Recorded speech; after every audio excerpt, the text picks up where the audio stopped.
कि 10वीं का एग्जाम तो कुछ भी नहीं है, और मैं खुद भी कहता हूँ कि 10वीं का एग्जाम कोई बहुत बड़ा हुआ नहीं है। आप गिनती के 10 दिन पहले भी पढ़ोगे तो भी बहुत अच्छा कर सकते हो, सिलेबस ही 2 दिन में खत्म हो सकता है। बट ये बताओ सुबह 4 बजे क्यों पढ़ाते हो आप?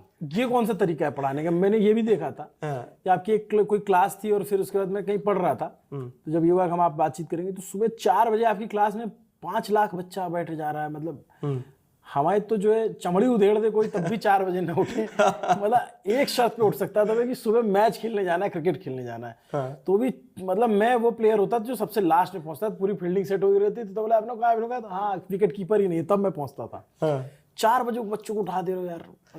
4 बजे की क्लास के पीछे भी कारण है एक, वो बच्चा जो मतलब सुबह 4 बजे अब 2 से 7 बजे 8 बजे तो अपने एग्जाम सेंटर के लिए निकलना है, तो 2 घंटे में आप क्या ही पढ़ा दोगे ऐसा। लेकिन अब वो जो साल भर हम पढ़ाते हैं उसका जिस्ट ऐसा पढ़ाया जाता है 2 घंटों में, कि 2 घंटे में आप कुछ क्वेश्चंस करवाएंगे इंपॉर्टेंट, एकदम मोस्ट इंपॉर्टेंट, और हुआ ये है कि इत्तेफाक के साथ में वही क्वेश्चन एग्जाम में आ जाते हैं। तो इसीलिए हमारे बहुत सारे जो कह सकते हैं कि शुभचिंतक थे, उन्होंने बोल दिया कि ये तो पेपर लीक करते हैं। तो हाँ, एग्जाम से ठीक पहले पढ़ा, एग्जाम से क्रैश कोर्स मतलब डूबते को तिनके का सहारा। वो 2 घंटे की क्लास, तो वो उस 2 घंटे की क्लास का ऑब्जेक्टिव बस ये रहता है कि वो एकदम लास्ट मिनट रिवीजन जो होता है वो इस तरह से कि हाँ उस क्लास से बहुत सारा एग्जाम में आपको रिलेटेबल, मतलब आप क्वेश्चन देखोगे आपको लगेगा कि हाँ यार ये तो सुबह ही तो पढ़ के आए हैं। तो इसलिए वो 4 बजे की क्लास का क्रेज रहता है, और कुछ नहीं है। बाकी ऐसा कुछ नहीं है कि हमें कहीं पेपर मिल गया। कब कब करते हो ये जैसे मान लो कि अभी 7 मार्च को पेपर है सोशल साइंस का, तो 7 मार्च के दिन बच्चा पेपर देने जाएगा, उससे सुबह पहले करेंगे जिसमें हम एक फाइनल रिवीजन कराते हैं, और उसी को बच्चे कहते हैं कि पेपर लीक कर दिया। तो ऐसा कुछ नहीं है, वो ये है कि वो एक्सपीरियंस का मामला रहता है कि 10वीं का सिलेबस है ही कितना, उस पूरे सिलेबस को अगर अच्छे से रिसर्च करके आप 10, 20, 50 क्वेश्चन दे दोगे तो तय है कि उसमें से 80% क्वेश्चन आते हैं।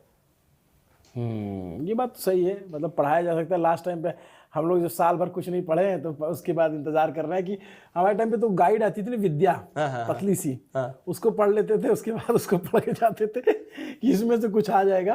लेकिन ये अच्छा है कि मतलब एक रिवीजन हो जाता है, उसमें रिवीजन हो जाता है चलते चलते। हाँ कई बार होता है बच्चे ने पढ़ रखा है, उसके दिमाग में नहीं आ रहा है, भूल जाते चीजें ना, तो ये एक कॉन्सेप्ट समझ में आया। तो ये बहुत यूनिक कॉन्सेप्ट है आपका, और ये पेपर के जस्ट पहले ही होता है, पेपर वाले दिन। मतलब ऐसा नहीं है, जैसे मैं आपको बताऊं अप्रैल से पढ़ा रहा हूं मैं। अप्रैल में मतलब अप्रैल में भी जैसे महीने में 4-5 दिन लाइव क्लासेस है, शाम में हो रही है। फिर अभी मैराथन सेशंस एक बार हो गए 10वीं के, एग्जाम गैप में भी पढ़ाएंगे। लेकिन वो ये है ना, ऑनलाइन का फायदा है कि सुबह एग्जाम देने जाने से पहले तक आपके साथ टीचर आपके साथ है, तो वो एक डिफरेंस आ जाता है। बाकी पढ़ाते साल भर है।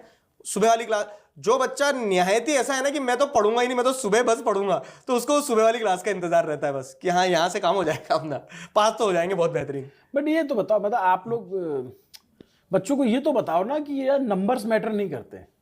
तो आपके कितने मार्क्स थे 10th में?